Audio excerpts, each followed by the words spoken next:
I'm Jim Tech. You're watching Now Media with me, Ian Burns, our managing editor. Beautiful kind of overcast day here in the Okanagan and in Ottawa. Beautiful. Absolutely stunning fall day. Well, we got a really big show, as the title says. Carney travels in the wake of Trump's Art of the Deal. Bank of Canada cuts. Canadian economy is structurally damaged. Oh, awkward dinner with Carney and Trump. Trump signing deals. Carney signing guest books. Trump gets crowned. Carney to face ethics probe. Well, what a lot of differences there. There is no auto sector future in Canada if the Liberals stay the course. Carney to make industrial carbon tax cornerstone of climate competitiveness. Alberta will have a referendum. Town hall in Richmond packs the house. And UK makes claim similar to Carney's. All that and a lot more. I mean, we got a lot here going, including a little clip from Vladimir Putin as well. Lots in the news this morning to get through. And we do this every morning at 9 a.m. every weekday morning. Ian Burns and I are here. Unfiltered Canadian news and international stuff that definitely not the CBC. Definitely not the CBC. I don't know what they're talking. Maybe we'll take a look at what they're trying to tell you today. But we're going to kick it off, though, with the Bank of Canada cutting as expected. I think everybody expected them to cut, and they did. Now the Bank of Canada rate at 2.25, that affects variable rate mortgages. It's the second cut in the row, which brought it down from 2.75 to 2.5. But again, they took the elevator up. When it was at 0.25 there during COVID, and they said they wouldn't raise rates. They raised them in unprecedented fashion, 19-fold. And some of those jumps up were a full point. And they've been taking the slow staircase down. And that has actually hurt many people that have got mortgages are renewing here. And a lot of people are getting mortgage shock as their renewals are quite a bit higher. But the Canadian economy, according to our Bank of Canada head, Tiff Macklin, structurally damaged. So Bank of Canada says the labor market remains soft, job losses building up in trade-sensitive sectors, weak across the economy, less rapid population growth means fewer new jobs are needed to keep the employment rate steady, excess capacity in the economy expected to persist, and inflationary pressures will ease in the coming months. With CPI remaining around the 2%. And it did add that Canadian economy faces a difficult transition. Structural damage caused by the trade conflict reduces the capacity of the economy and adds costs. And that limits the role that monetary policy can play to boost demand while maintaining low inflation. I mean, the Bank of Canada really only has interest rates to work with at buying of bonds, which, under the Trudeau era, they were buying like crazy and driving inflation up, even though they said they weren't causing that. And they also said the carbon tax didn't add to inflation, but then they changed their mind on that as well. I mean, I find that so interesting how he says there's only so much we can do.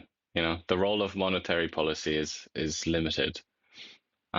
Is it really? I mean, this sort of strange economic regime that we are imprisoned by, modern monetary theory, that, I mean, the limits of its power are kind of unknown at this point still. And for him to say that, it just seems a bit of a cop-out. It's like, he can do it a lot. He can do a great deal.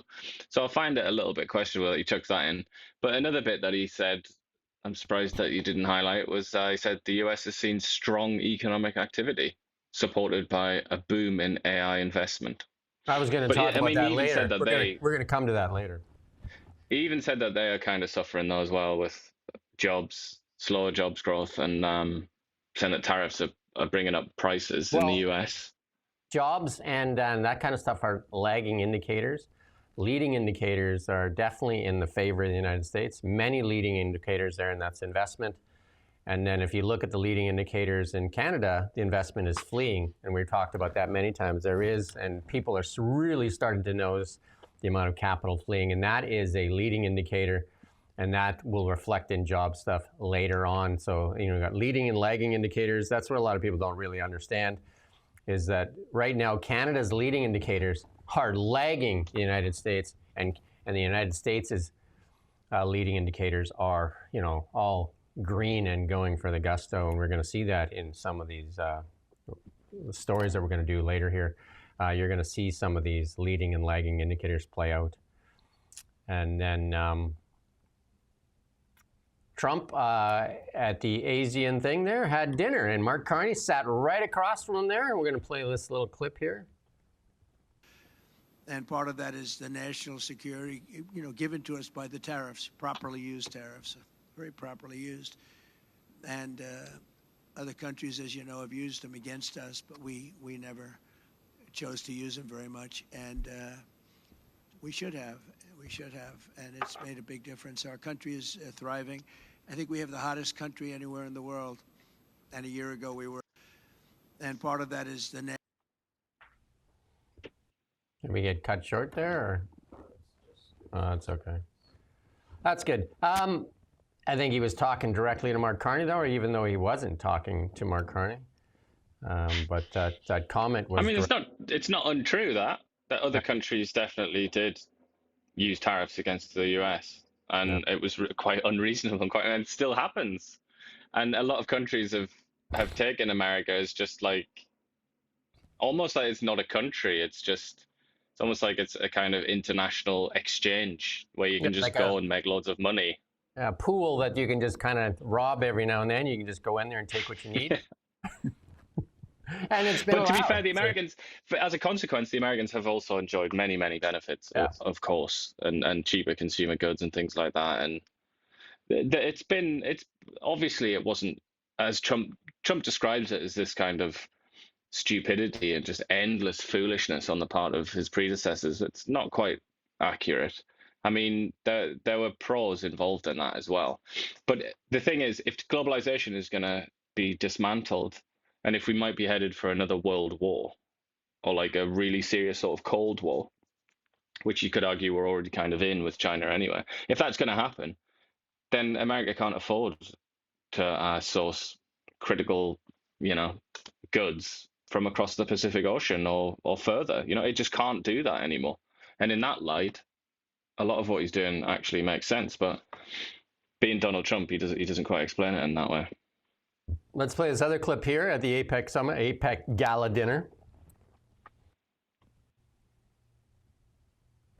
To wish each and every one of you prosperity and also world peace. Let me raise a toast. For world peace and collaboration between states.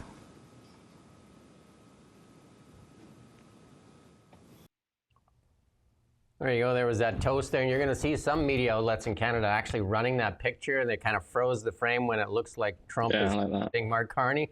And they're just like, see, they're getting along. Just like he was just toasting everybody at the table, right? But it's just amazing how, you know, you try to like spin a story there, right? And then Mark Carney also said that, yeah, I've spoke to all the presidents there. But also South Korea, they did a deal here. Let's play this clip here. Signing deals, and this one here is with Trump. He's finalized details of a trade agreement with South Korea following his meeting with the president there. And now our president says that he's confident he can strike a deal with Chinese leader Xi in their high-stakes meeting that will happen later tonight. Lucas Tomlinson on the road today in South Korea. Lucas, hello there. Well, good morning, Bill. President Trump has arrived here in South Korea with all the pomp this country can muster, including fighter escorts, the red carpet. And just moments ago, President Trump announcing that the U.S. and South Korea have inked a $350 billion trade agreement. Of course, the United States is South Korea's second largest trading partner. And part of the pomp are some gifts. And check this out, Dana. President Trump receiving, in essence, the crown jewels. This crown and necklace, the highest award South Korea can muster. And President Trump is the first American to receive it. And Trump says the trade deal has been reached, and it'll be a grand total of some $20 trillion investment from around the world in the president's first term. Here's the president earlier. I figure that will probably be at 20 or 21, maybe even $22 trillion of investments coming into our country by the end of the first year of my second term. And, you know, we had a tremendously successful first term. That's good. That's good. I mean, you heard Donald Trump speak. You've heard him many times. He'll tell you the same thing over and over again, right? But again, I'm sure the Democrats and even some of the government-funded media here in Canada will lose their minds that actually South Korea's gave them a crown. Remember the No Kings crown that ran in the United States and in Toronto for some reason. They had a No Kings rally here in Canada in a country that has a king. This makes no sense. Smart people. Yeah. Very smart people. The crown is hilarious as well. It's like half of a body length or something. So I would love to see him wear it just for the laugh. Just when he goes to the United States there, when he goes into his new ballroom there, that should set Or when he goes to meet Nancy Pelosi or something like that. That's what I would like to see. But I did ask a couple of my older friends here, why there was a No Kings rally here in Canada. And they said, because I said there's a king in Canada, why would they have a No Kings rally here? And they said that because you're not allowed to say No Trump rally, because you would go to jail. I'm just like, what? In Canada, that would happen. Apparently. Or anywhere, for that matter. I mean, that's an indication of how powerful still a lot of the media disinformation is that comes out of certain media outlets, particularly in the United States, but also here, to be fair. We've got some good stuff coming later on misinformation, for sure. Trump putting out this piece as well. For those asking, we didn't come to South Korea to see Canada because people are asking, are you going to talk to, they're asking Carney, of course, are you going to talk to Trump? Are you going to talk to Trump? And then the Canadian media outlets actually putting this out there saying, see how much he cares? I'm just like, I don't know how that makes that, but okay. It's kind of, it's a little bit of a strange situation because Canada, or Carney to be more precise, has put so much into this, and he's got so much hope sort of built into this trip in Asia in general, that's going to be how Canada will. I mean, it seemed for a little while it was all about Europe, but I guess he's just given up on Europe. Maybe he's looked at the latest economic data from Europe and he's thought, okay, off we go to Southeast Asia then. But his dream, his sort of the great plan, is that they're going to come and replace what's lost from the United States. But it's very awkward because Donald Trump is literally there at the same time as Carney. They're asking the same people. They're asking the same people for deals. And but one is for the US, one's for Canada. And a lot of the chat is about LNG. And I just think, yeah, Canada's blessed with a decent bit of LNG, but we haven't got as much as the Americans have, at least not on what's actually discovered and operated and known about. The Americans have quite a lot more than Canada. So they beat us on that. They also have the world's largest military, and that happens to be a part of the world that's freaking out massively about Chinese expansion. And they sort of rely on the balancing force of the United States Navy. We don't really have a navy. Canada doesn't really have a navy to speak of, so it's not like we can contribute in that area. So it just seems like it's almost like we're trying to win the favor of the belle of the ball, and this is our rival, Prince Charming here, and it's kind of, how do you beat him? How do we beat him? I mean, you hear these things about, we have climate competitive policies, right? Okay, so the Koreans are going to say, United States Navy, bugger off. Have you seen Canada's emissions lately? Like, that's who we're going to do business with. We're going to talk about that lots It's a laughable idea, isn't it? So there's an old saying, if you can't beat them, join them. But obviously, we haven't done that yet. And you're right. Carney is traveling the world talking about his climate policies. We're going to talk about it later. We'll leave it till later. But Carney did say he had a good conversation with the leaders, including Trump in South Korea, but that's kind of like misleading a bit. He said he talked to all the presidents. They were having dinner. It was a social, more like it. And they were, talking around the table. But Trump did say, like that, what it says there, he didn't come to see Canada, so they weren't negotiating there for sure. And then the deal they signed in South Korea was for LNG. And again, if you remember back a couple of years, who asked Canada for LNG? South Korea. Yeah. That's Among our deal many again. others, That's yeah. our deal. So the Americans signed the deal with the Germans for LNG. Our deal, we refused them. Our deal, right? They just signed a deal with Japan LNG. Our deal, the Japanese begged us for a couple of years ago. These are all our deals. And now the South Koreans who begged us for LNG, Trump just signed a deal for them for LNG. Every one of those deals is ours. Every one of those is economic prosperity for Canada. Every one of those taken by the Americans. Every one of those kiboshed by the Trudeau Liberals, who the economic advisor at the time was none other than Mark Carney. And we're going to talk about his policies that are still in place today. They will not say the words oil. Everybody's signing deals there. And Mark Carney is signing guest books. Let's play this clip here from the guy traveling with them, Maninder Sidhu. And this is the clips they're putting out. Trump's putting out clips, or the media is putting out clips of him signing deals and getting a crown. This is what we got here. Let's play this little clip.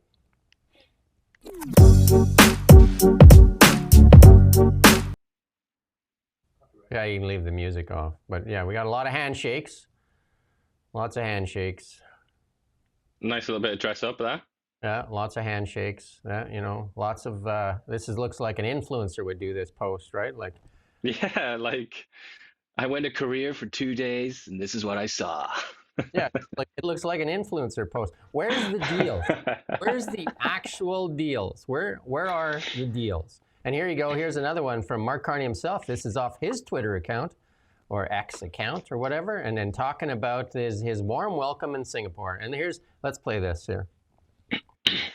We don't play the music. Just they take the music off because, like these are like, there you go. Signing a guest book. Well, Donald Trump signs deals. We're signing guest books.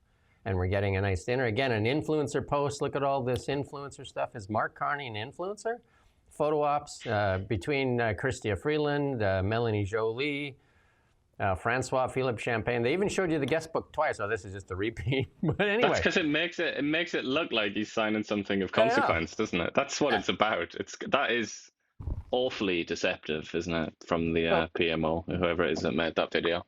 I would say to the Liberal Party of Canada, go buy the book, Art of the Deal, and don't travel in the wake of Donald Trump, because what Ian said, they have the military, and everybody wants that American military protection. There is no doubt about it. And our military, underfunded, under-equipped, undermanned, underpaid, and now living in the military housing is, like much of it, not even fit for habitation, deteriorating walls, unsafe drinking water, and toilets that don't flush. We have neglected our military. We've asked MP Stephen Fuhr to come in and talk to us. He's our local MP. I don't know. But the thing is, I mean, America, to look at America's military and look at Canada's military and then say, look, here are two militaries. I feel like if you start off a conversation like that, you've already lost your mind. The word military is not adequate to describe both of those organizations. America has like an imperial global machine. It's without doubt the most powerful military in the history of the world. Canada's military is, Canada's military is not even as strong as like the Danes, force. Probably. The Danish, certainly Israel, a tiny country like Israel, would slap Canada in a military confrontation, which is quite a sort of, it's like 4 times smaller than Canada. It has no business having a better military, but it does. But I would just say, to even compare them in terms of potential, there's nothing there. Like Canada could never compete with the American military, and it could never compete with the Americans in somewhere like East Asia, in the Western Pacific. Canada could never go in there and say, look, don't worry, Japan, don't worry, the Philippines and all the rest of you lads, we'll look after you when China comes knocking. Like, Canada's never going to be in a position to do that. That really is, forgive the pun, America's trump card. There's nothing that we can ever do to rival them there. Well, I mean, we show it over and over again, and then you look at, like we continue to think that we're on equal footing. We compare things like our dollar to their dollar, or we compare, you know what I mean? And when Chrystia Freeland, remember she said, well, Canada needs to get nuclear weapons because we need to defend ourselves. Like, we are so far away from, even if we started today to defend ourselves, it would probably take 20 or 30 years. we don't even have in the cards. We can't even decide if we're going to get those F-35s. We can't even. We're buying diesel subs, which is like a cheap version of like. At least the Australians are getting a nuclear sub. Like we're not even in the right century. But this is the context, and it's important to bear this in mind. I know a lot of Canadians and a lot of Americans probably and other people find this a very painful conversation. But this is the context in which Trump and his servants started to talk about Canada joining the United States. It's very much in this context of what the rest of the 21st century is going to look like and the realities with things like in the military domain, the realities of Canada and Canada's potential. And it's kind of, I think a lot of people find it very demoralizing to think that that there is even sort of like a grain of reality to that claim from Trump that there's kind of an inevitability that Canada will join the US. But this is kind of the context, is when you talk about things like this.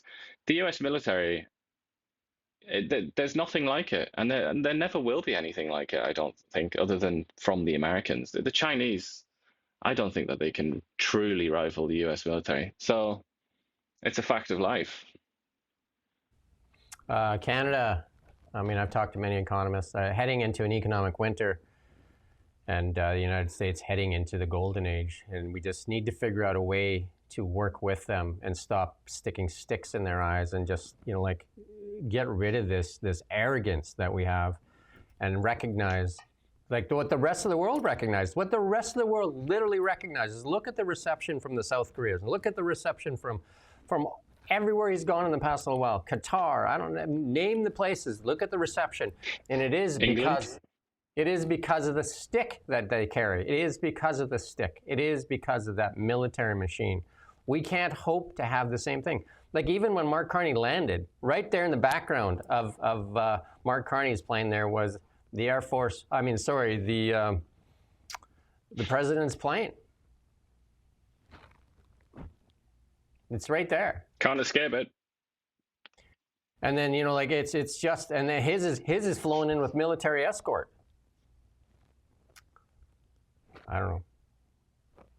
But Carney plans to meet with President Xi, as does President Trump. So they're both looking to make deals, although President Xi did sign a deal with the ASEAN community as well. We're going to talk about that in a bit later. So they did sign a deal. So Xi is signing deals as well. The Chinese economy hurting a little bit.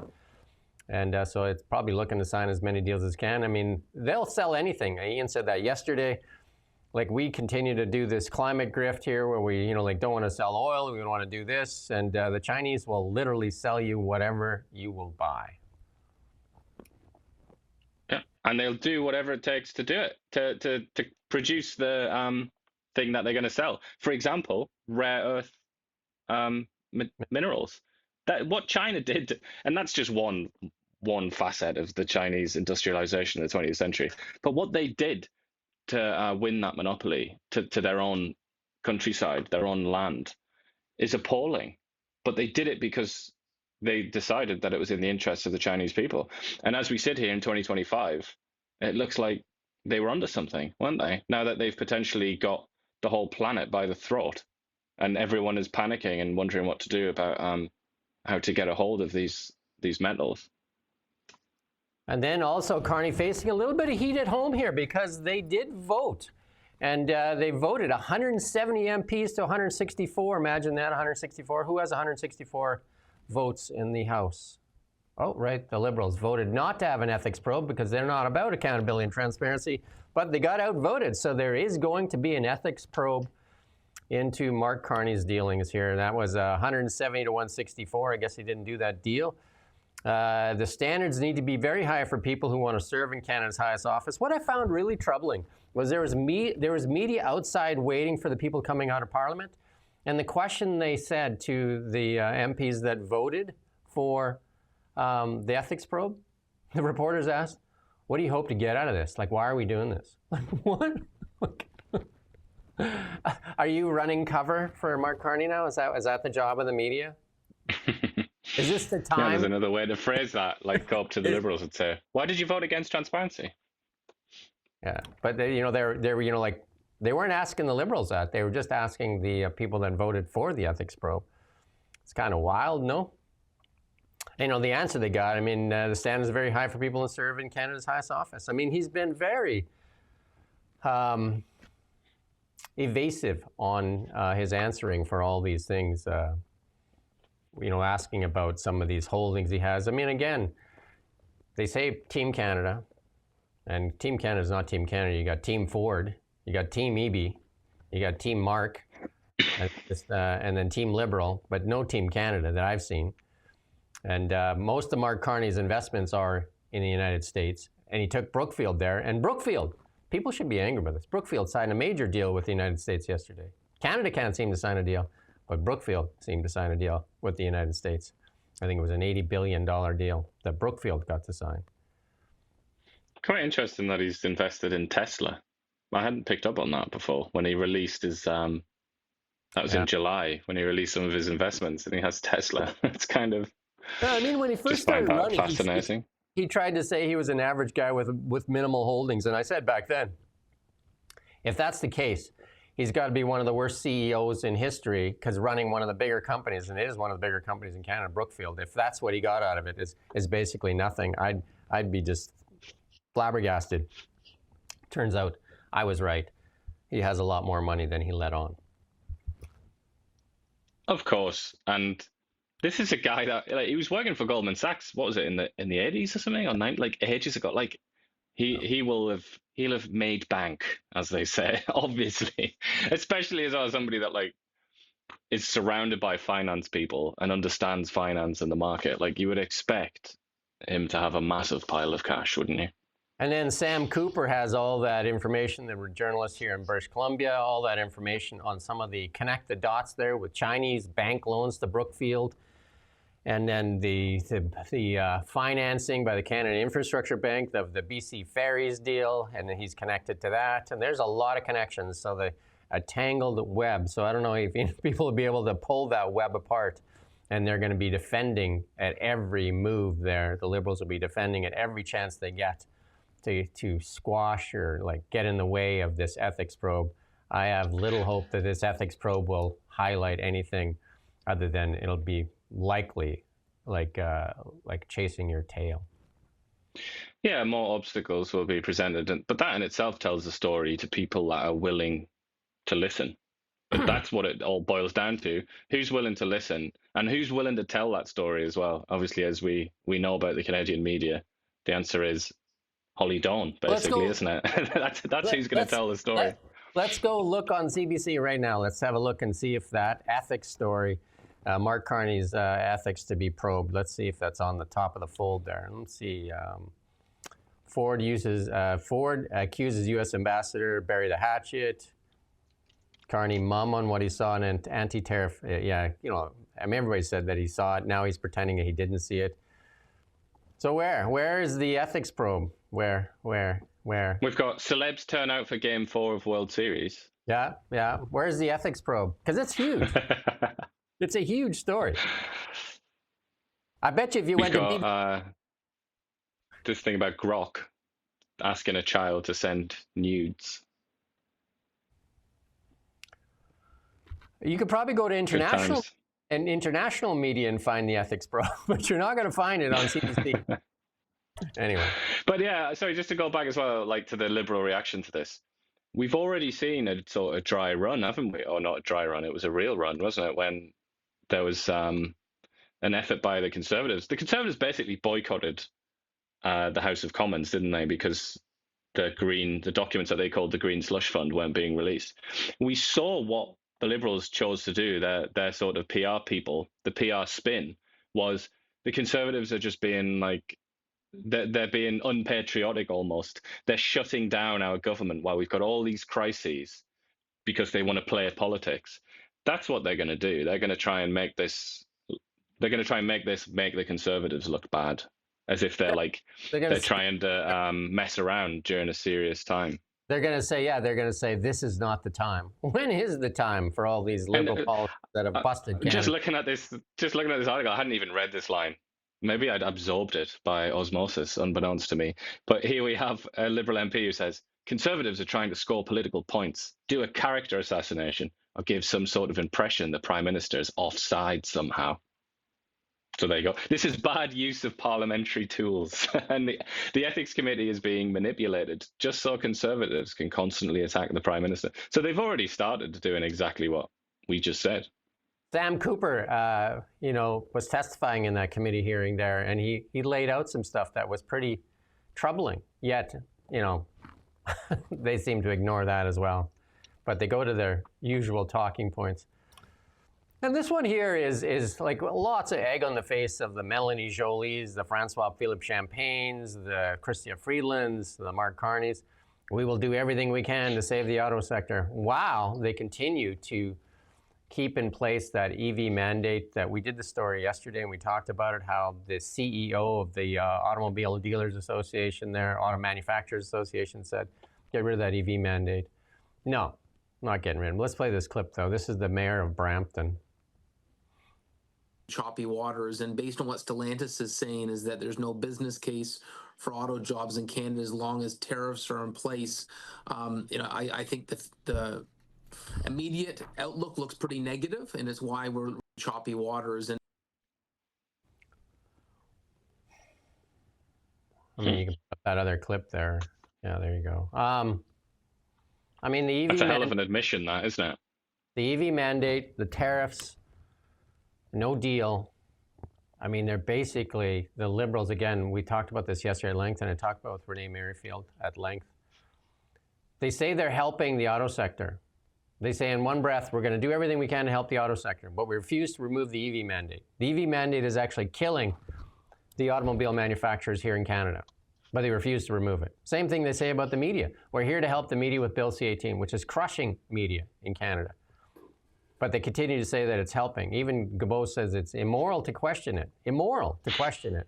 Even though media outlets are closing, they must be immoral. So the ones closing, and with their final breath, and Kamloops this week put out, with their final breath, they said in their last press release, said, that's the end of us. Thank you, Bill C-18. But hey, they must be immoral. They must be immoral. Take a look, Global. You're actually funding your own demise. But I know that the executive team at Global is doing well. Look at their bonuses. You can go look at their financial statements. They seem to be doing well while they lay off reporter after reporter after reporter. And their stock is 9 cents. They own over $1 billion in debt. And I think their debt is worth about 30 cents on the dollar. They're like the Walking Dead. And all they do is they have a begging bowl there to the Mark Carney Liberals, begging for survival, and then you wonder why they're biased. Wonder why they're biased. And they wrap it up, don't they, in such kind of sanctimonious terms, such grandiloquence that they come out with about democracy and fighting back against evil American misinformation. We're gonna have, as if they're literally there with a shield and a spear trying to protect Canada. It's just laughable, isn't it? The hypocrisy is relentless, and it's quite painful to observe. We're going to have right near the end, we're going to show you a clip that is just basically the epitome of the Democrats and the Liberals and their gaslighting and the sanctimonious kind of behavior they have, and their inability to confront the truth. Post office cuts. They're calling them historics. Postal employees yesterday urged MPs to permit public consultations on the major cuts to mail service. Cuts announced by Cabinet were historic and far-reaching. Union executive told the Commons Government Operations Committee. They let this thing fester into this massive kind of horrible money-losing thing. What is it, like $10 million a day they lose? God, yeah. So I can't remember the exact figure. Something like that, though. Yeah. And then so they leave it, and they just leave it fester, and then now it's this huge problem. But Cabinet said on September 25th it would allow the post office to eliminate doorstop mail delivery in favor of community mailboxes and cut delivery for more flexible scheduling. Yeah, they're just in terrible, terrible shape. And then the union, the head of the union comes out and says, this will eliminate thousands of good unionized jobs. People have been trying to warn you that was on the horizon when you went on strikes again and again and again and made unrealistic demands. I was some would argue. I was a job steward when I worked at the mill, and there's a purpose for unions, but unions can't be for the purpose of just having a job. Then you might as well just get a government check, because you have to at some point say this thing has to make money. You can't live off the taxpayer. Do you know what I mean? Like, that's saying you're entitled to that job and the money, and it's coming out of the taxpayers. Last year, the post office pre-tax loss of $841 million. And it was back in 2017. Look at all this stuff falling apart. Last profitable 2017. What government was there still just ending there? Trudeau's Liberals took it over, and they just started shelling out money and they were giving money all over the world. $109 million, we talked about this a couple of days ago. $109 million to China, the world's second largest economy. We're begging China right now for a deal too. $109 million we gave them so they could work on their climate change. I'm sure President Xi is just like, okay, sure. But also human rights. Yeah, human rights. Mentioned, and that is crucially important, isn't it? Because for so long, countries like Canada have tried to lecture China about their admittedly disgusting record on not just human rights, which is a vague nonsense term, but their sort of disgusting record against humanity would be a sort of clearer way to put it. But now they've realized, I think, how the cookie's crumbling, and they're just saying, okay, we can't lecture China anymore about this sort of thing. Well, for many reasons. One is just pure realpolitik. Like, it doesn't get you anywhere with the Chinese. It's a waste of time. It's like empty words, and it's self-sabotage, our favorite term of late. But another reason is that the former prime minister of this country said that Canada had committed a genocide. Actually, two genocides, if I'm not wrong. One was the Indigenous women and girls thing, which is ongoing, and then the other one was the residential school. I'm pretty sure it's 2 genocides Justin Trudeau decided that Canada was guilty of. How do you say that about yourself and then go to China and say, no, obviously you've completely jettisoned any sort of moral authority that you might have had. And here's another security bill. It said they're saying it's not censorship. The Department of Industry yesterday tried to assure the Commons public safety community a cybersecurity bill will not be used to censor dissent on the internet. MPs question a provision for warrantless measures against any threat. Individual speech has no bearing on the ability of Bell Canada or Rogers to maintain their network or reliability of their services, and that's testified by Andre Arbour, Director General of the Telecom Policy. This is just no relation there.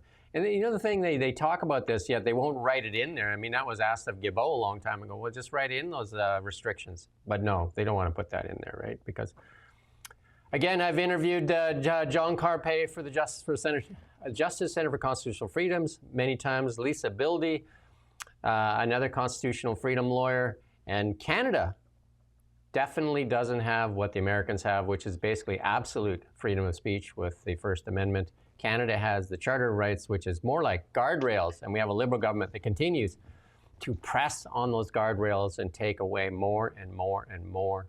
Bill C-18 is another form of censorship. Bill C-18 censors media outlets from getting their information on social media platforms that the Liberals themselves said Facebook, Instagram are too important to ignore, and they spend millions of dollars there while they block news outlets from putting their information on there. It actually helped them during the election. They couldn't put real news on there, but they sure put all their propaganda on there. And it is a form of censorship. Bill C-18 and the Liberals love it. And they continue to feed the trough of the CBC that does their bidding. Again, go to the CBC website this morning. Is there a story there on Mark Carney's ethics probe? Not that we saw. But, somebody said in the comments that they even called CBC to ask. And obviously didn't speak to a human, had to leave a message, which I'm not surprised by. I mean, try send them an email if they ever even come back to you. It's quite a long time. We leave our comments go. You don't get that on CBC as well.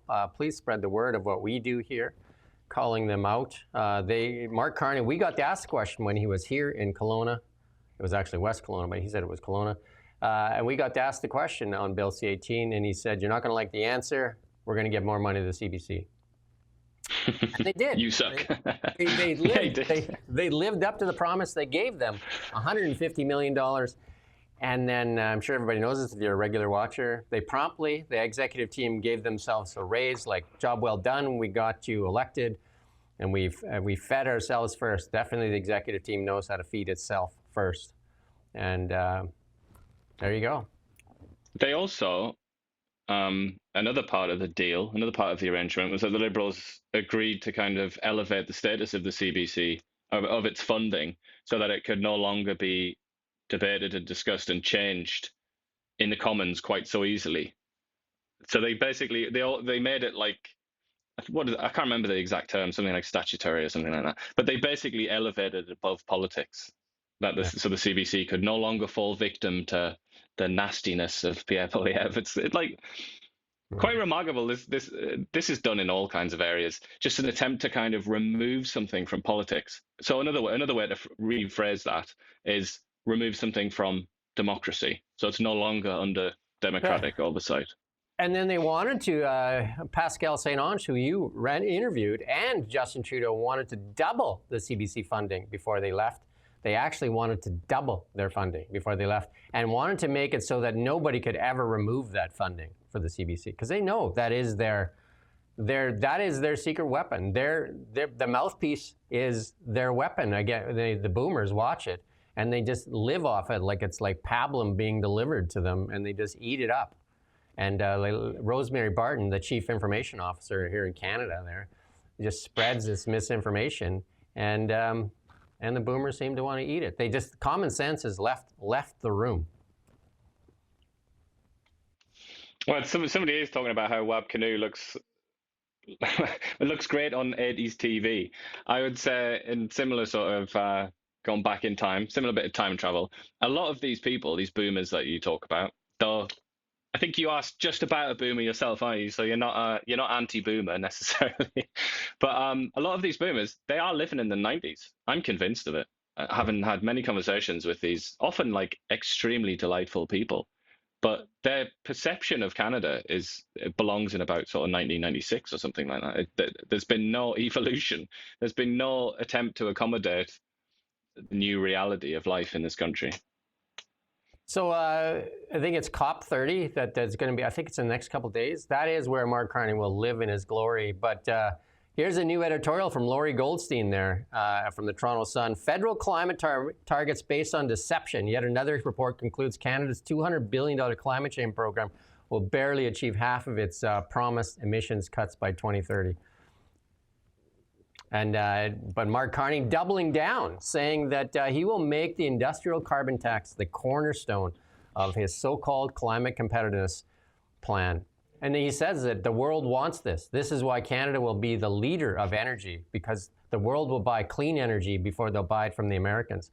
Well, the Americans seem to be signing deals. Signed a deal with Germany, signed a deal with Japan, signed a deal with South Korea, all on LNG. All three of those are our deals. All three of them, Mr. Carney, were signed just recently by the Americans.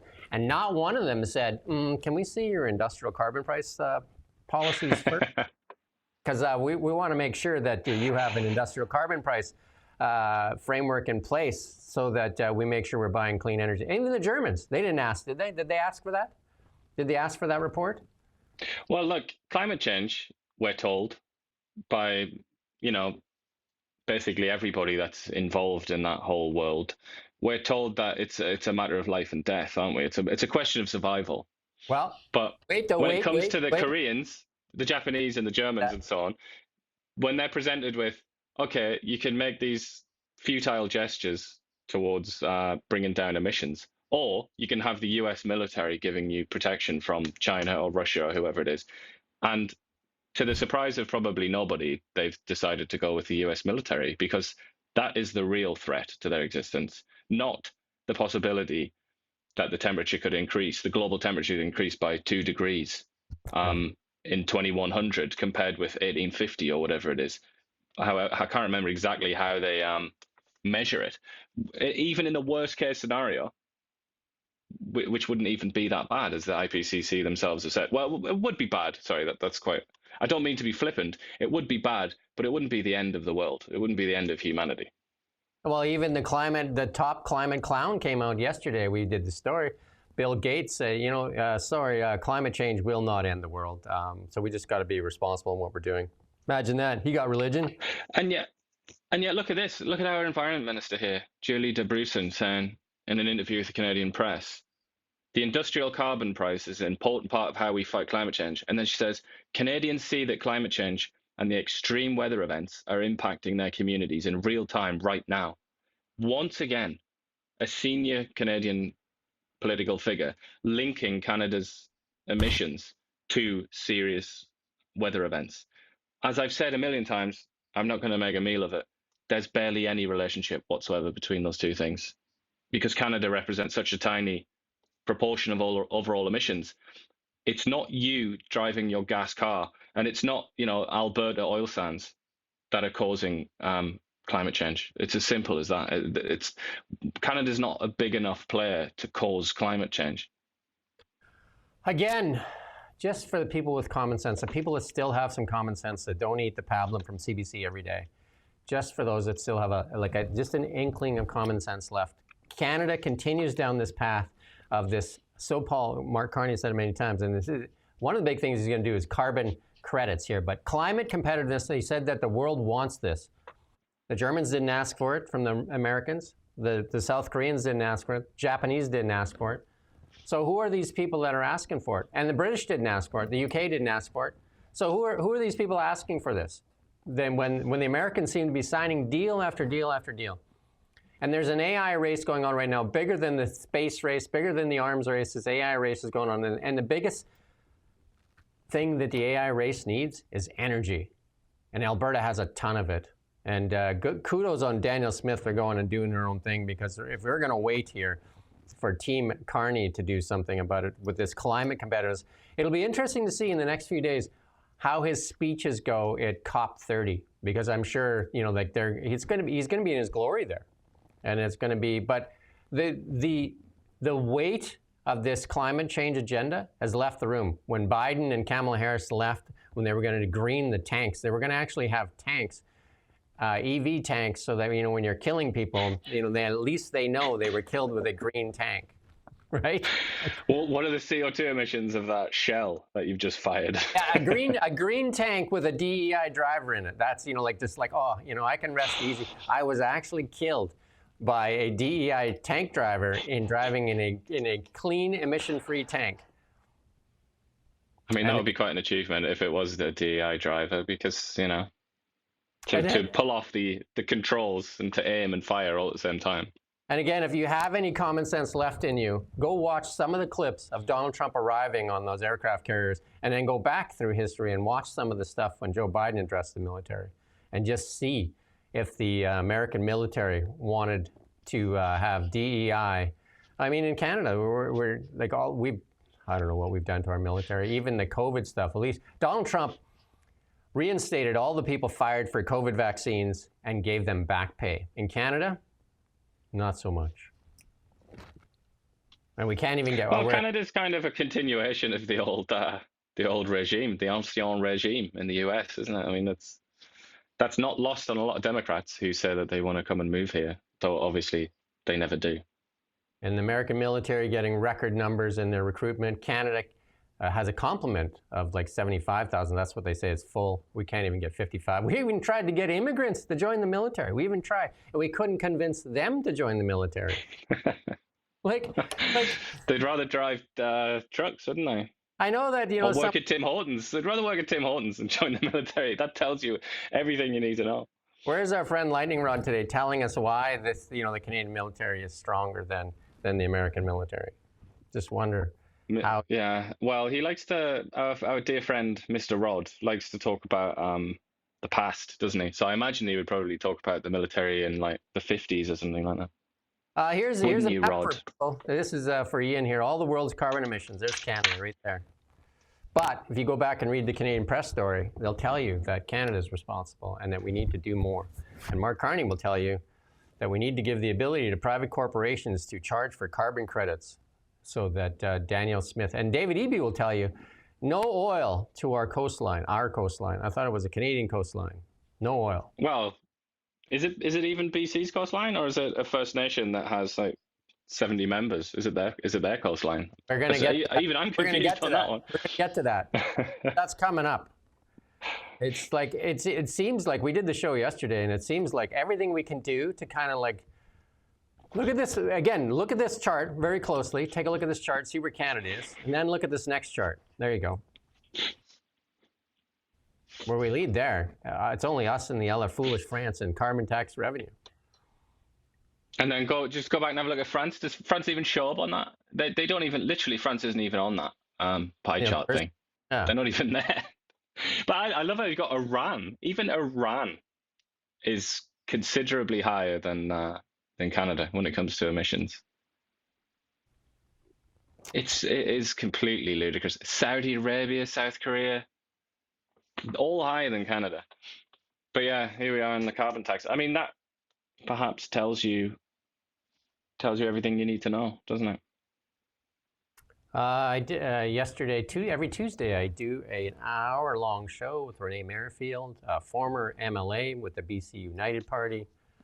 Well-spoken lady, knows lots of stuff. Great show yesterday. Great show. We talked about, are we self-sabotaging our own economy? And man, it sure looks like it. I mean, we're talking about the politics of 10 years ago. When Trudeau took Canada, Carney was part of that, though. He was the economic advisor. And what's in trouble here? What's in trouble? Carney, if you talk about leading and lagging indicators, Carney was the economic advisor because Trudeau said he doesn't even worry about the economy. It takes care of itself. And Carney was the economic advisor to Trudeau and Freeland. Look at where our economy is. We're at the mercy of the Americans. And we continue to be working on the same thing. We're on climate agenda. And this carbon capture, I guarantee you, it's going to start showing up in everything we do. You're going to start hearing about carbon capture. You're going to start hearing about how we need to get rid of the emissions cap and replace it with carbon capture and give the ability for companies like Brookfield to tax our energy. Somebody says you need to turn up our volume levels. There you go. And you go watch that show. It's on our Now Media YouTube channel. And we ask you to subscribe. We ask you to share it and get the word out. We are starting to really see some good numbers, which is great. People are starting to watch more regularly. We're seeing, 10,000 and 20,000 views and stuff like that. Some are getting up to 50,000. So we're starting to get an audience, which is great because they took away our audience with Bill C-18 on Facebook and Instagram, where we had an audience of over 200,000. And again, that might be too loud now, getting a little bit of feedback. But also, what they do offer our military is this. Let's listen in on this. This is what they are offering our military. And today, Senator Pamela Wallin is hosting a backdoor closed meeting with the pro-death cult Dying with Dignity. She's helping them lobby to convince more MPs that they should vote to kill more of the vulnerable, disabled Canadians starting in 2027. See, we're told this is compassion, and we're told it's choice. But when somebody's drowning in trauma and desperation, that's not a choice.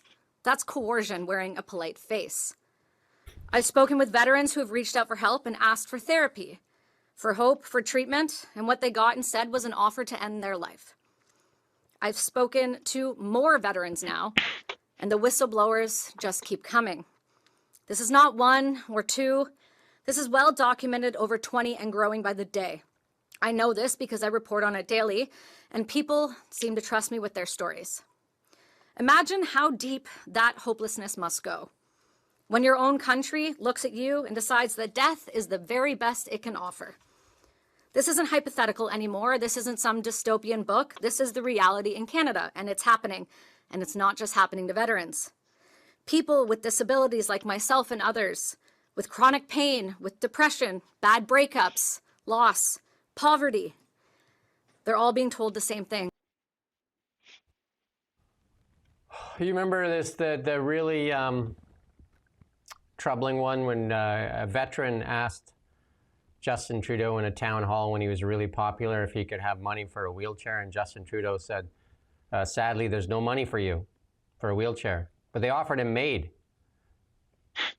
And then the same Justin Trudeau that stayed in UK there when I think it was King Charles's coronation and was at the piano bar and was paying what was like $6,000 a night for his hotel room, but then wouldn't tell Canadians who actually stayed in the room, and we all knew who stayed in the room. And the bills from that was like $250,000 just in food and drink and that. And this is all coming from my memory. And then we did the story just recently, $8.8 million for a Canadian consul in Manhattan. Well, we don't have running toilets and safe drinking water for our military. They have money for that, though. They have $109 million to give to the Chinese for human rights violations and climate change. And don't even get started on gender, what was it again? Gender appropriate Vietnamese rice or something? I can't remember what it was now. The amount of money, and they still don't have the documents for the $250 million why Parliament was prorogued in the first place, because they wouldn't release the documents. There were allegations made that Stephen Guilbeault's companies took some of the green scheme money. Nothing. $65 million for a Arrive scam. Where is all this stuff? Where is all this? Like, I mean, no money for the military. Where is it, Stephen Fuhr? Why are we offering MAID to our veterans? Why are we offering them MAID instead of a wheelchair? This is an embarrassment. You should be embarrassed. It almost brings me to tears. It's so disheartening that we ask young men to go and fight and die and kill strangers, and we can't even give them a wheelchair at the same time. Justin Trudeau goes and spends $6,000 a night for a hotel room. And then there's a Canadian consul there living in an $8.8 million Manhattan penthouse. Sell the bloody thing. Sell the bloody thing and give that money back to the taxpayers. It's absolutely embarrassing. Like, the Liberals are just elitists. The party is for the benefit of the few at the expense of the many. We can go through their policies over and over again. Anyway. I would really recommend, I don't usually recommend that people watch CPAC, but I would recommend people watch this.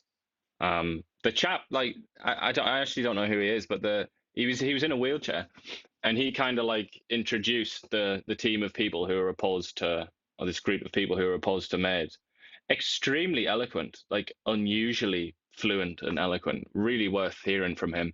And he talks about this disaster where death is being offered as healthcare, and it's being offered in the context of healthcare, even though it's nothing like that at all. It's something entirely different, needs to be separated. But a very interesting discussion. But I would just say, I did a story on this. It's nearly a year ago now, actually. God, December 2024, nearly a year ago. Anyway, and that was based on the latest figures for MAID. And it was that nearly 60,000 people have died using MAID since 2016. This is how bad. Something I find quite interesting as well, 96% of those people were white. So no conversations about diversity. Apparently, diversity is very important, apparently, except when it comes to killing your own citizens, which I just thought was surreal. But this whole thing that she's there for, and the chap in the wheelchair, that's to do with not next year, but the year after, 2027, March 2027. It's going to be possible to be killed, medical homicide or whatever they call it, when your only issue is mental health. For example, depression, which is the thing that scares people the most. And that's like, hold on tight, like get your seatbelts adjusted and fastened nicely, because that is mad, and it looks like it's going to happen. It really looks like it's going to happen, despite all of the because it was postponed, if you remember. Mark Holland, the guy that told people not to go on vacations in Winnebagos because it killed the planet. Yeah, that guy. He was in charge of that, and he postponed it. But he postponed it, and he said at his press conference how crucial this was, and how it was like it was a really unpleasant thing to say, that mental health doesn't deserve attention, the attention of death, apparently. But this has not been spoken about with all the Trump and the economy and all that malarkey. Carney hasn't even really been asked about this. But as things stand, in just a little over a year, March 2027, it's going to be possible in this country to go to your doctor and facilitate your own death, your own execution, based only on mental health problems. And again, for those that have a little bit of common sense left and are still eating the pablum from CBC, go and watch Rosie O'Donnell. Rosie O'Donnell, who's like got TDS like crazy, and left the United States because she can't stand Trump. listen to her rant on Justin Trudeau and MAID and everything, and just says like what Justin Trudeau did to Canada and what the Liberals continue to do to Canada. That's from Rosie O'Donnell. You know you've lost the plot if you've lost Rosie O'Donnell on the left. Looks like Alberta hasn't lost the plot, though. Alberta forever gets the petition to the 450 signature, surpassing the requirement for a possible referendum. So there you go. Yeah. Well, if that is, if that's really going to happen, which Danielle Smith seems to think that it's going to happen, doesn't she? If that is going to happen, this referendum, it's going to be just, having lived through the Brexit referendum in England, it's going to be carnage. I can tell you, it's going to be a real mess. Let's play this clip here from Danielle Smith, actually. We're going to go a second here to get it. Vote is a yes-no question. It is a separatist referendum. He may be trying to characterize it differently. But if you ask people if you want to remain in Alberta, yes or no, there are implications if people answer no. Mr. Lukasik's vote. There you go. So they have enough to put it on the referendum ballot there. So Mark Carney's running out of time for Team Canada. Right now you got Team Chaos. I would think that would be the thing. You got EB fighting with British Columbia, saying there's no access to the coastline. What is Alberta supposed to do? And then you've got Scott Moe fighting with Doug Ford, and then Quebec, obviously, in its own island, doesn't give a crap about any parts of Canada other than Quebec. I mean, at least they let you know what they think. And Blanchette said Alberta should do what's in the best interest of Alberta, likely because he wants Alberta to separate so he can just go its own way too. Because, I think Blanchette is being held in there by many Quebecers that still like to milk Canada for all they can, but still get all the benefits that they can. I mean, Quebec has its own pension plan. Quebec has many things of its own, right? Quebec is basically a sovereign state within Canada. I mean, it's got the most power. Well, I mean, a nation, voting power that's what too. they call themselves. Yeah. And then so Danielle Smith's referendum, and then this has got to, I mean, if Alberta votes on this, I mean, it'll be messy. But if Alberta somehow figures out a way to leave, that's the end of Canada. I mean, pretty much.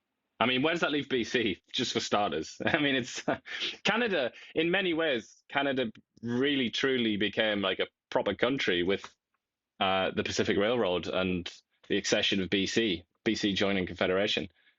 It's like, it would be like dismantling the whole project. You can't really have BC and Canada without Alberta. That's just for starters.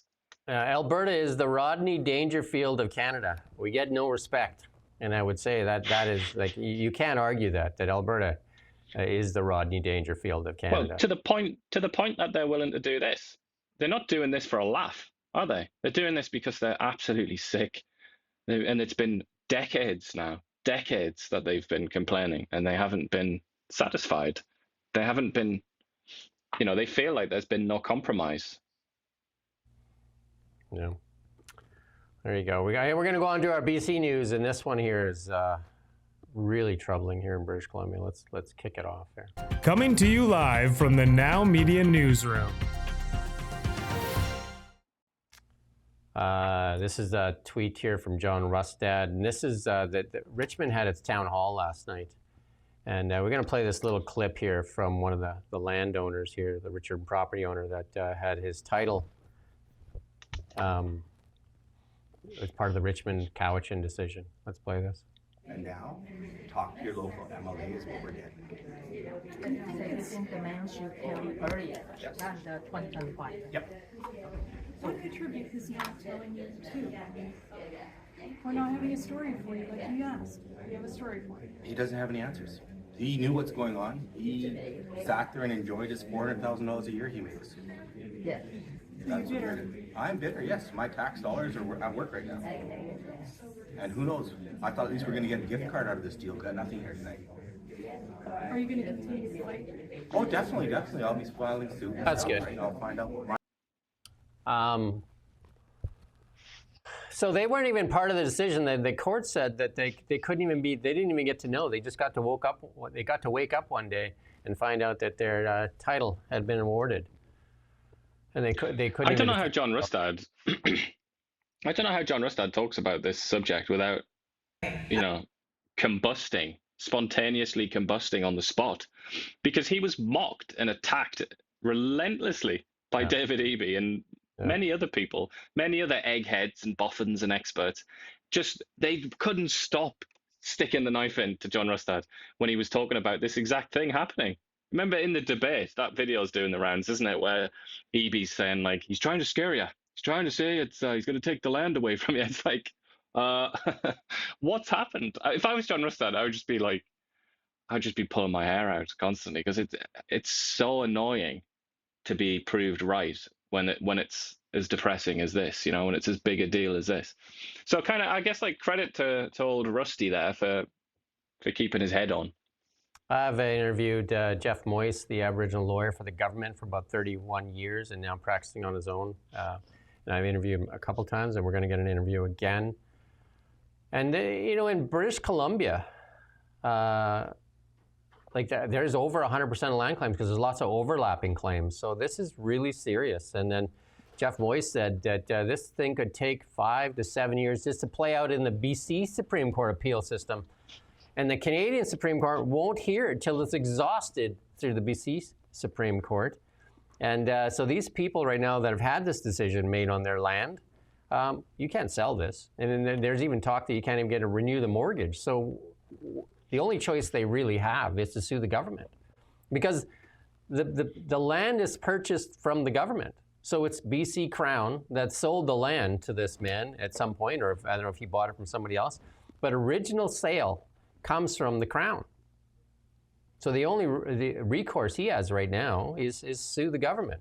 And you just think about it, I think there's about almost close to $3 trillion worth of private land in BC. Where does the BC government get $3 trillion? And if the BC government can't sell land, like the Crown can't sell land, is there a BC government? Is there a Canadian government?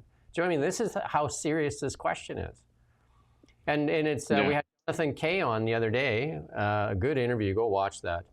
And he's from Ontario, he used to be an editor with the National Post, and said that, as bad as things are in Canada, they look over at BC and they say, what are you guys doing there? You got a Conservative party that's in chaos, and then you got NDP living in La La Land that basically, allowed all this to happen, basically laid it all out, allowed it to happen, and now it's like, oh, well, we didn't do this. And we got, some reaction here from, a couple of tweets here. Mortimer here, and they miscalculated this. Obviously, this is Eby didn't show up at this meeting, but Nikki Shawarma did show up to the meeting there. We got a couple clips, but we're going to run out of time. But there was a lawyer here. Let's play this clip here. This one here, if we can. Let's play that clip here from another lawyer talking about how. Because right now the court says there 2 titles exist on this property. And he's saying that doesn't. There's no way that works. The bottom line, after you've heard the definition of Aboriginal title, and from what you've heard of fee simple ownership, is Aboriginal title cannot coexist with fee simple ownership. There cannot be 2 competing rights of exclusive ownership and possession of the same land.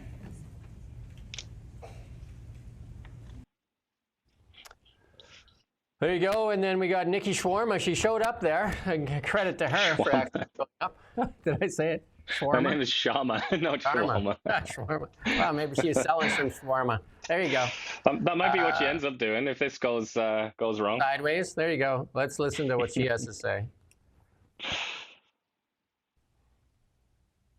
This ruling. The province was the first to announce that we would be appealing this decision, and are piecing through the arguments, and in particular the decision, how it related to private property rights. I want you to hear a little bit about what our arguments was. I think there's been a lot of discussion about extinguishment versus non, and what we argued. I just want to tell you it was nothing to do with the litigation directive. Lawyers will have different arguments, but our arguments got to the same place. We argued displacement and suspension of Aboriginal title when there's a fee simple title.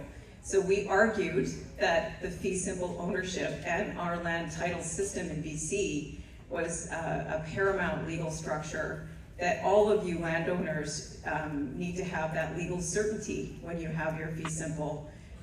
So another point that, our legal counsel, we differ in our conclusions. That's good.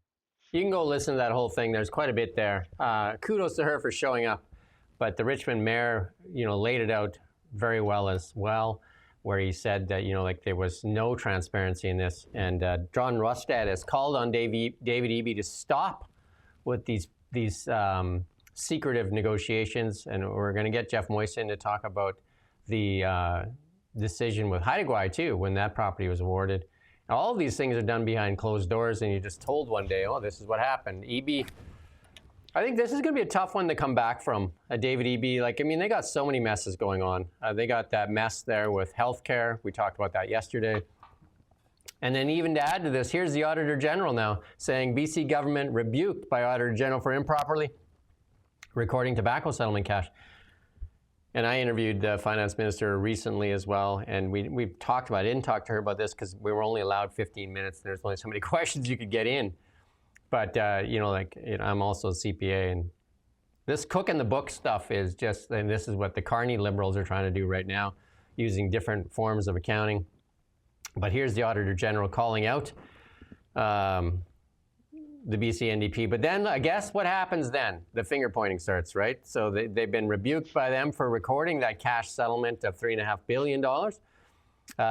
They should have been recorded in last year's book rather this year and in future accounts. But Brenda Bailey says the decision to count the cash was a staff decision and not made by her or other members of her cabinet. Who's responsible for the staff? It's amazing when you see that sort of thing, isn't it? That's like losing. It's like Napoleon loses a battle, and he's like, "But I didn't. That was a soldier's decision." So then fire somebody. Hey, show us that you didn't know. Fire somebody. You're the one that stood up there and read it. You knew it was in there. You could have said, "Wow, this is a bad decision." But you're the boss. Is another way to look at it. It's like this is your show. I know you know how to read statements. You have an MBA. I know you know how to read them. I know you would say like, oh, that's weird. Hey, that's weird. This is over 7 years, this settlement. But hey, let's just record it right because we needed it for the political theater that you needed to do that day. Anyway. But you can guarantee, she's not going to release a sort of edited, adjusted, numbers, is she? She's not going to do that. But you can guarantee that the people that might be going to lend money to the British Columbia government, they're going to do that. So when they consider the creditworthiness of BC and the state, like BC's fiscal position, they're going to look at that and they're just going to take that money off there, aren't they? So it makes the deficit look even worse. Makes the fiscal position, which is already grim, look even worse. So you get called out lots, and I'm getting called out now. It says, does this host literally have a background and everything? Sorry that I worked in several jobs. Sorry that I'm a CPA. Sorry that I worked as a mindset controller and a dishwasher, and I worked in the oil field. I also worked on a cattle ranch. Basically, just like an average guy. I worked in many, many places and had tons of jobs, including a newspaper. Started at grade 6 delivering newspapers because we didn't have any money. We grew up dirt-ass poor. So, sorry, I guess, is that what you want to hear? Hey? Yeah. Anyway. It's like a backhanded compliment, if anything, wasn't it? You should take it as a compliment. There you go. Maybe. And here's the Emily for BC Greens, this young, new, we're trying to get her in for an interview as well. And, another one that goes after property rights. Basically, the Greens in that, they don't want you to, if you own a property, it's really belongs to the renters, not you. That's why a lot of people were doing Airbnb, because the Landlord-Tenant Act is very slanted towards the tenants. And I've heard horror stories. You can't get people out. They won't pay rent. There's horror stories in Toronto as well. Yeah, Ontario has some massive horror stories. Where you're paying like $50,000 in that to get people to move out because you want to sell the property. Yeah, but Emily, what's her name? Emily. Emily Lowen. There you go. It's in her little. Is this Blue Sky, by the way, or has she finally now come on Twitter? It's hilarious because she wasn't on Twitter before. You had to go to Blue Sky to see what she thought about things. But she is Emily Lowen, head of the BC Greens. She is a product of BC's economic dysfunction and political dysfunction, you could say. She's been radicalized. She's a radical, and when it comes to things like property or ownership of land or whatever you want, really, she's a radical. But you won't see a CBC investigation into her because she's a left radical rather than a right radical, which is what they're the ones that CBC and the rest of the kind of establishment likes to talk about. But there is the opposite as well, and she's now risen to some heights. Like, this is the BC Green Party is kind of quite consequential, and she's the head of it now. They have the hammer. They have the hammer, actually. And just like Ian doesn't leave it go, I'll just say one of the jobs I had when I was a youngster, when I had my car repossessed, girlfriend dumped me and all that stuff, when I think the 80s, their interest rates went through the roof, the mills were closing down, I was out of work for a year. And I got a job finally as a silver and ceramics technician, and that was one of the best jobs ever because it told me at that point to stop drinking and get serious. And that was, I started as a dishwasher in northern Alberta, in high-level Alberta, in 45 below, washing dishes, and then a cook and short-order cook and all those other things, oil field, all that stuff. But that's a humbling experience to be a silver and ceramics technician. And got to start somewhere. But let's kick it off into our international news here. We got to be done by 10:30 today, so we got a few minutes left. Coming to you live from the Now Media Newsroom.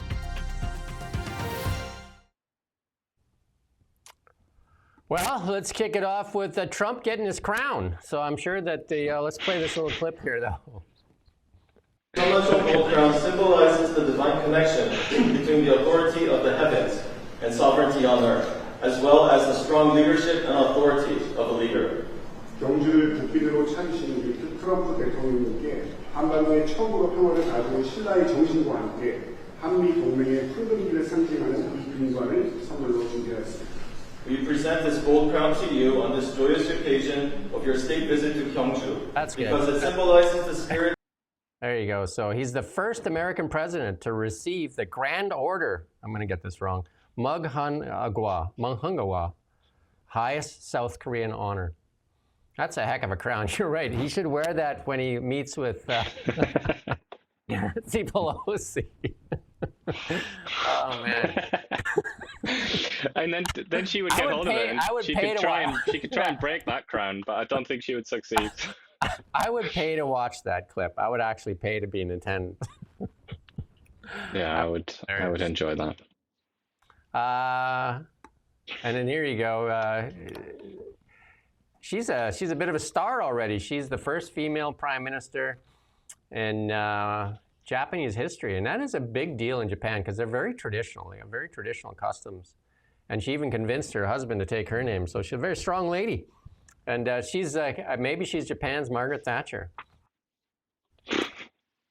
But well, they should hope not. Thatcher did, when all was said and done, Thatcher was a very mixed leader.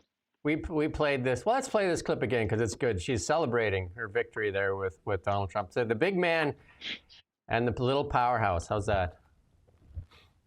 New and incredible Prime Minister. And I have to say this, the first female Prime Minister in the history of Japan. Madam Prime Minister, please. That's good.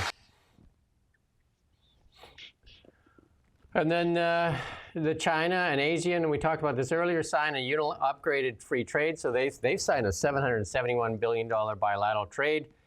That's the ASEAN and China signed that deal.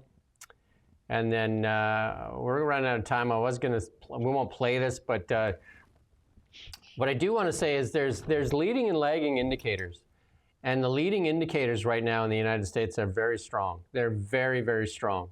The amount of investment pouring in the United States, the amount of deals that are being signed, those are all leading indicators. And these leading indicators come from places like, AI is the future of the world. And you look at all the plants that are being built, all the energy that's being done. you look at, I mean, they have some of the brightest minds in the world, and Elon Musk is one of those, and he's, and it's a good thing him and Trump are fighting, because Elon Musk is just focused on his companies, which is where he needs to be. He needs to be out of the political arena, and he needs to advance society, I think. And I think that's better for everybody that he's not, because otherwise he'd be stuck right to Trump's side there, because he kind of liked all the limelight there. But Elon Musk is better served doing what he's doing. He was there a little bit too long, wasn't he? Yeah. Elon is a very focused guy, and he goes all in on everything, right? So, but here's this clip I was talking about, and here's Gavin Newsom. Just, you know, because Gavin Newsom has been losing his mind on Trump's addition to the White House, which is all being paid for by companies like, you know, like Google and that are all chipping in the $300 million to do this addition to the White House's ballroom so they can entertain. He wants it to be like Buckingham Palace, I guess. But Gavin Newsom, on the other hand, is a $1.1 billion tax-funded capital renovation. But listen to the reporter ask the question, and listen how Newsom responds. This is typical of Democrats and liberals. An off-topic question, but I think both of you mentioned the ballroom. I want to first acknowledge that neither one of you are leading the Capitol Annex project, but Mr. Attorney General, you voted to approve it in 2018. Mr. Governor, the Department of General Services, which you oversee, is part of it. It has been 3 years since the legislature updated the public on the cost of that project. It is happening right now. I think maybe one of your windows could probably oversee it. You can see the construction is happening, but yet the legislature's Joint Rules Committee refuses to provide an update. We've reported that they have violated the Legislative Open Records Act. They are continuing to withhold public records. I have asked for an interview for more than a year now, and no one will provide an update. I mean, is that appropriate on one of the most expensive buildings in the United States at this point? You're my attorney. By the way, I don't think it's appropriate. They should provide you the information, period, full stop. But for you to conflate or compare and contrast is, with all due respect, I think that I would separate the ballroom and what Donald Trump just did in desecration and the process and that he evolved and the fact that he secured $300 million under curious circumstances from the annex and what the legislature is trying to do. And I'm not trying to defend those actions, but absolutely they should provide. The two. No, I'm but saying that you mentioned just balancing. I mean, there's construction happening. That's good. Look at that, how he takes control of that. I mean, it seems like a very fair question, right? You're targeting Trump because of a $300 million addition to the White House that's being funded by people that want to put their name on there, you know, like on that little plaque that goes on there.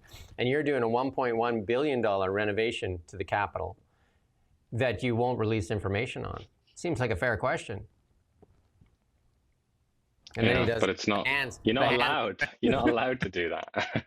How dare you? Did you not know that we pay for you guys? Like, we pay the media here. Like, what's going on here? Like, stop that. Stop that. And here's your best friend. Very rude to do that in California. You tell me if this sounds familiar. We'll play this little clip here. Did even more damage to the economy than we previously thought. Now we will turn that around. We've already delivered the fastest growth in the G7 in the first half of this year. 5 interest rate cuts in a row. Trade deals with the US, EU and India. They broke the economy. We're fixing it. I can't believe they still do that tone. You know that where he went, they broke the economy. We fixed it. They've been doing that for decades in the House of Commons. This is called Prime Minister's Questions, like question period. I can't believe they're still doing it. It's so cheap, isn't it? But yeah, did you hear that about the interest rates? That's a funny one, and that's one to note. Where if interest rates go up, or the banks do, the central bank is doing something that isn't good, then it's like, oh, they're independent. But if it's something they want, it's like 5 interest rate cuts. Bloody good news. And they forgot to mention, raise them in unprecedented fashion 19-fold, and then take the staircase down. Well, they crippled the population with debt. Yeah, you forgot that part here. And if you're having the best in the G7, Carney's having the best in the G7, and the America is going to kick your butt. Where do they fit? Are they kicked out of the G7? Just like is it going to be the G6, or maybe you'll be the fastest growing between the G2, the 2U, well maybe the 3. Macron. The question I have is which one loses his job first? Macron, Starmer, or Carney? Who loses his job first? I think there's good money on Keir Starmer, isn't there? There's huge amounts of pressure on that man.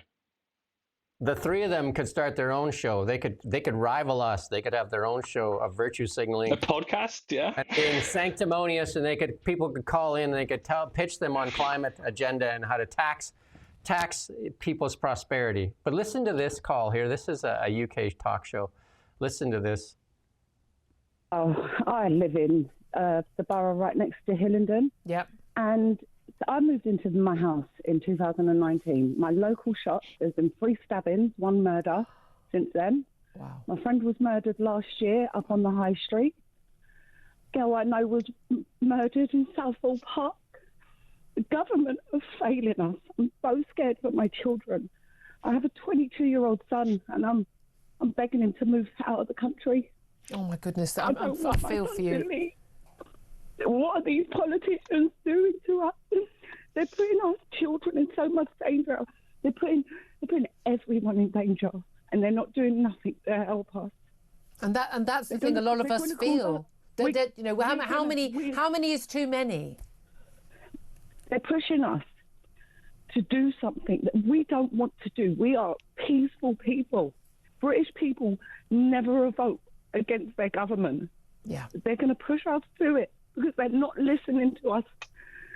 Our friends, our family are dying. I had a cousin murdered 20 years ago. Good. Shocking. And that's, I don't know if you've seen it or if the people watching this have seen it, but there's a video doing the rounds of a guy in his 40s taking a dog for a walk. He's a garbage man, I believe. Well-respected man in the community. Just taking his dog for a walk, being stabbed to death. Yeah, that's in there. That's in the bottom line there, that video playing. And then this one here, an illegal immigrant mistakenly released from prison after sexually assaulting a child, given cash to return to Ethiopia. This guy came over, he's been all over Europe, and then he came over on a little rubber dinghy, you know, like the little things that the Coast Guard has or whatever, trying to rescue people. He came over from France, not all the way, just a little bit, and then the British pick him up, collect him, put him in a hotel, quite a nice hotel in a very sort of wealthy part of England, or relatively wealthy part of England, and they give him sort of like food and a little allowance and all the rest of it. He then sexually assaulted a 14-year-old girl and a woman. Was sentenced to prison, and then the incompetent morons that run the prison service let him go by accident, and then he went on a runner, like for 2 days, went on the run, and now he's finally been deported without serving a sentence. He's not going to serve a sentence in Ethiopia either, and they gave him money, gave him like $1,000 basically, to just so that he couldn't complain, he couldn't lodge an appeal. So we're going to try and speed things up because we got a couple minutes left here. We did want to cover a couple of things. They're trying to clean up Rio de Janeiro there just before the COP30 summit there, the climate summit. Carney is probably going to be there, but they just basically had bullets flying everywhere. 2,500 cops rolled into Rio there. I think there were 60 or 80 dead. And there's, like you can see, like, we won't play the clip now because we just don't have time. And this is their cleanup. And then this next one here, Vladimir Putin here is saying he's inviting the international media, including Ukrainian outlets, to visit thousands of encircled Ukrainian troops. This is really cruel. And he's basically saying you can go in there and talk to them before we move in on them. Like, wow. And you say you can determine their fate. Wow. Awful. And also those biscuits on the table don't look very nice, or whatever they are. So awful food. And we try to end. We try to end on a good note, though. My favorite guy in the world that I think is going to lead the world to prosperity is Elon Musk. And look at that, the Las Vegas Police Department, all fired up with Cybertrucks. And then we're going to listen to this little clip here. Let's do the second clip. We won't do the first one here because let's do that one there, because we're running out of time here. Be looking at the Cybertruck wondering why Cybertruck for police. This vehicle is going to be ultimately compared to Chevy Tahoes and F-150s. And what makes the Cybertruck unique versus other vehicles are a handful of things. Number one, you have the door panels that are already ballistic protected.